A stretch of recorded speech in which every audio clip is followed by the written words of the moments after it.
Hello, I'm Darren Magee, and today's topic is from a question if I would give a general overview of personality disorders. Now, if you like this video, if you find it helpful, please consider subscribing to my channel for future updates on mental health related topics. But just as a reminder, this video is not a substitute for support from a mental health professional, nor is it a tool to be used to diagnose someone.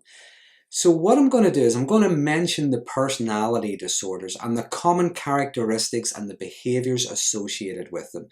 But if you want more information on a specific personality disorder, well, I've made previous videos on those if you want to check those out. Any that I haven't covered yet is on my to-do list and I will get around to it. So what is a personality disorder? Well, first of all, our personality is what makes us different from each other. It's our way of thinking, behaving and feeling. It's how we interact with the world around us. And our personality is influenced by our experience, our environment, as well as any inherited characteristics. And as much as we may grow and change over the years, our personality generally stays the same.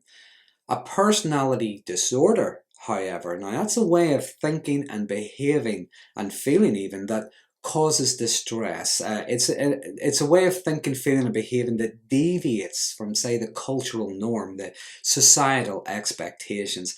And it can cause distress for the person with the disorder as well as for those around them. And I often think of a disorder as looking at the impact it has on a person's day-to-day functioning, as well as the impact it has on their relationship with themselves as well as others.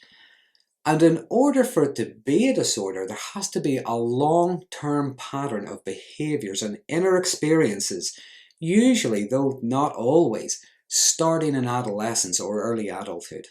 It affects ways of thinking about oneself and others, and indeed just relating to the world around them.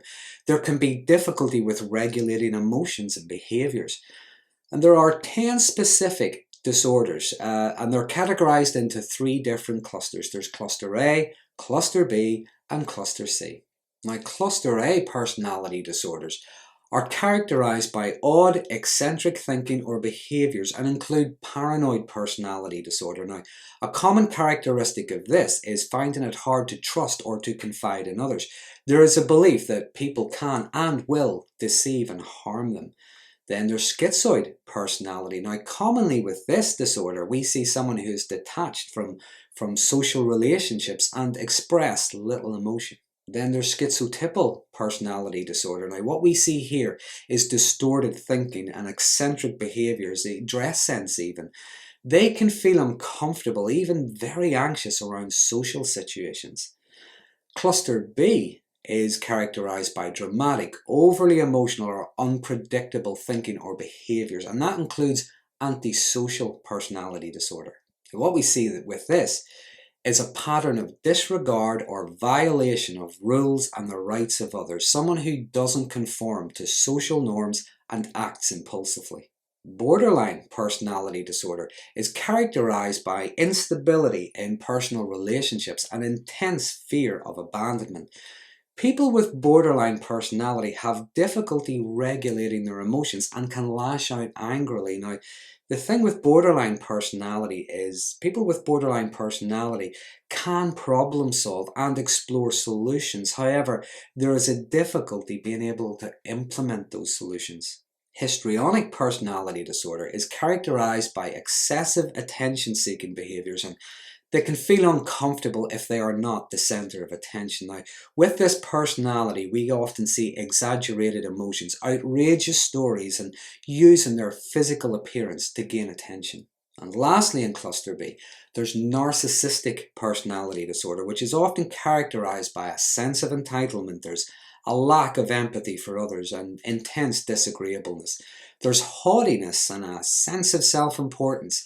There is also being either highly resistant or highly sensitive to any form of criticism. And lastly, there's cluster C. Now, this is characterized by anxious, fearful thinking or behaviors and includes avoidant personality. Now, what we have here is a pervasive pattern of extreme shyness, feeling inadequate, and a preoccupation with either being criticized or rejected.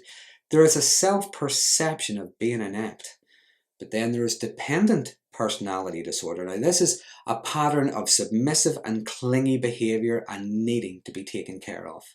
People with this disorder can have difficulty in making their own decisions. They feel as if they always need reassurance or permission from others. They can fear being alone, believing that they are unable to look after themselves. And lastly, obsessive compulsive personality disorder, not to be confused with obsessive compulsive disorder, although they can often be comorbid.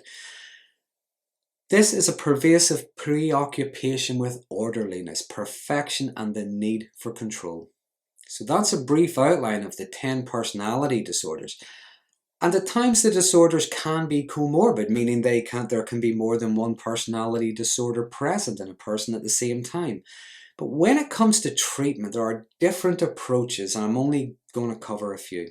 First of all, certain types of psychotherapy can be effective for people, helping them gain insight into the disorder. It's to psychoeducate them, help them to understand what contributes to or exacerbates their symptoms, helps them to understand the impact of their behaviour that has on others, and indeed how even that behaviour, how it impacts on others, how that impacts on them.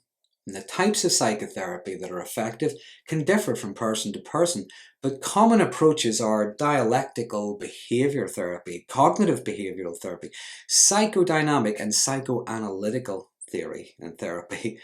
Group therapy can also be helpful in some cases, but regardless of the therapeutic approach, people can learn to self-care and to self-soothe. They learn coping strategies and ways to regulate how they feel and how they behave. So that's a quick outline of the personality clusters and the personality disorders in those clusters.